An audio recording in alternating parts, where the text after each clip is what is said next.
Bismillahirrahmanirrahim. Assalamu alaikum dear students. I hope you are fine. Today we are going to study page number 7.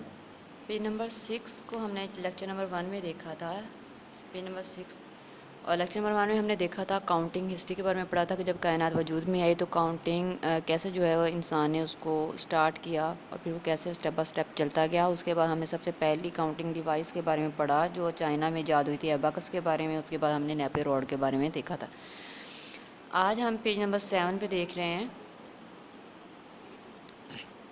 Ji. Page number 7 आज हमने study करना है। हमारा जो topic है वो है Pascaline. The first non automatic calculating machine called Pascaline, यानी सबसे पहली खुदकार हिसाब लगाने वाली जो मशीन है उसको पास्का लाइन के नाम से जाना जाता है। Was invented in France in 1642 by Blaise Pascal, who was only 19 years old at that time, जिसको फ्रांस के अंदर 1642 में ब्लेस पास्कल ने बनाया। और जब ब्लेस पास्कल ने इस मशीन को 1642 में फ्रांस में बनाया तब उसकी एज जो थी वो सिर्फ और सिर्फ उस वक़्त 19 साल थी। Pascal letter became one of the Europe's greatest philosopher and mathematician. इस मशीन को बनाने के बाद जो पास्कल था वो यूरोप के अंदर सबसे बड़ा फ़िलासफ़र और रियाज़ीदान जो था वो बन गया।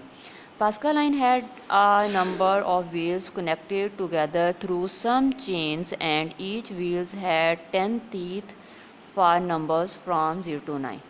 उसने क्या किया पास्कल ने कि उसने अपनी मशीन के अंदर, ये साइड पे जो नज़र आ रही है पास्कल लाइन, इसमें उसने क्या किया था, 10 व्हील्स को आपस में चेन के ज़रिए क्या कर दिया था, कनेक्ट कर दिया था। हर व्हील्स की जो थे वो 10-10 दंदाने थे और उन दंदानों के ऊपर जो था वो 0 to 9 डिजिट जो थे वो राइट किए हुए थे।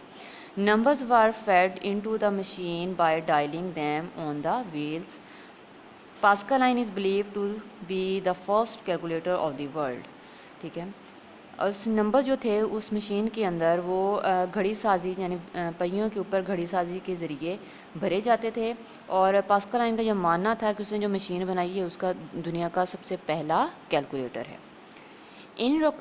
इन recognition of Pascal contribution to the computer field, a computer programming language Pascal has been named for him।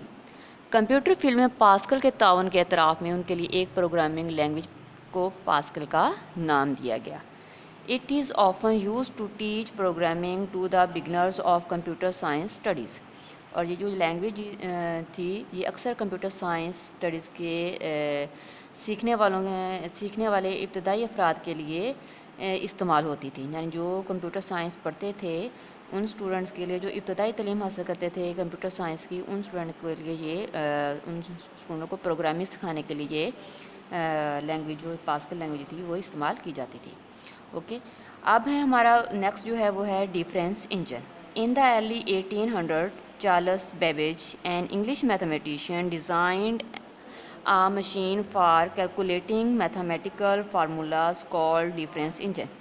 1800 के शुरू में चार्ल्स बेबेज जो एक अंग्रेज़ रियाजीदान था उसने एक मशीन बनाई जो मैथमेटिक्स यानी रियाजी के फार्मूला को जो थी वो कैलकुलेट करने के लिए उसने बनाई थी, जिसका नाम उसने डिफरेंस इंजन रखा। But due to lack of technology, लेकिन टेक्नोलॉजी की कमी की वजह से the accurate parts of the engine could not be made properly. लेकिन उस वक्त टेक्नोलॉजी इतनी ज़्यादा एडवांस नहीं थी, उसको अपनी मशीन बनाने के लिए जो पार्ट्स रिक्वायर थे वो उस वक्त अवेलेबल नहीं थे। So Babbage had to give up his project after spending a lot of time and money. तो उसने क्या किया, अब बहुत सारा टाइम जो था उस पर अपने प्रोजेक्ट पे स्पेंड किया, लेकिन जब उसने देखा कि उसके लिए जो पार्ट्स उसको चाहिए वो नहीं अवेलेबल, तो उसने फिर क्या किया था, बहुत सारा टाइम गुजारने के बाद उसने अपना प्रोजेक्ट को वैसे ही छोड़ दिया ताकि आने वाले वक्त में जब पार्ट्स अवेलेबल हों, जो चीज़ें रिक्वायर्ड हैं वो अवेलेबल हों, तो उसको प्रोजेक्ट की मदद से जो उसने दिया है उसको कंप्लीट किया जा सके। उसके बाद एनालिटिकल इंजन इन अबाउट 1830 तकरीबन 1830 में 30 के करीब, यानी पहला जो था डिवाइस वो 1800 में और ये है 1830 में, यानी 1800 और 1830। اب 1830 یعنی 30 سال کے بعد Babbage designed another machine called analytical engine. اس نے یعنی اسی نے بیبیج نے ہی ڈیفرنس انجن بنایا تھا، اور بیبیج نے ہی پھر دوسری 30 سال کے بعد ایک اور مشین بنائی جس کا نام اس نے انالیٹیکل انجن رکھا. To be driven by steam power. لیکن یہ جو تھی یہ اسٹیم سے چلتی تھی، یعنی بھاپ کی قوت سے یہ مشین جو تھی وہ چلتی تھی. This machine had almost all the parts of modern computer. اس مشین کے اندر جو پارٹس استعمال ہوئے تھے وہ تقریباً وہی تھے جو آج کل اس دور میں ماڈرن کمپیوٹر کے اندر استعمال ہو رہے ہیں.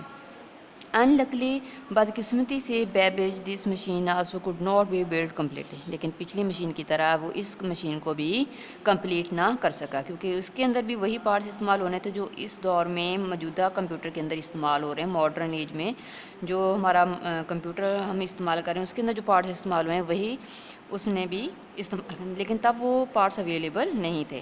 اس کے پارٹس بھی اویلیبل نہیں تھے اور اس کے بھی پارٹس جو چاہیے تھے اس کو وہ اویلیبل نہیں تھے. لیکن due to his efforts Babbage is known as father of computer. لیکن بیبیج جو تھا اس کی کوششوں کی وجہ سے کہ اس نے ہمت نہیں آ رہی، اس نے پہلے ایک مشین بنائی، اس نے پھر دوسری 30 سال کے بعد دوبارہ سے ایک ایفرٹ کی، دوبارہ سے ایک پروجیکٹ تیار کیا، تو اس کو اس کی ایفرٹ کی وجہ سے کیا کہا جاتا ہے، فادر آف کمپیوٹر یعنی بانی کمپیوٹر کہا جاتا ہے. اوکے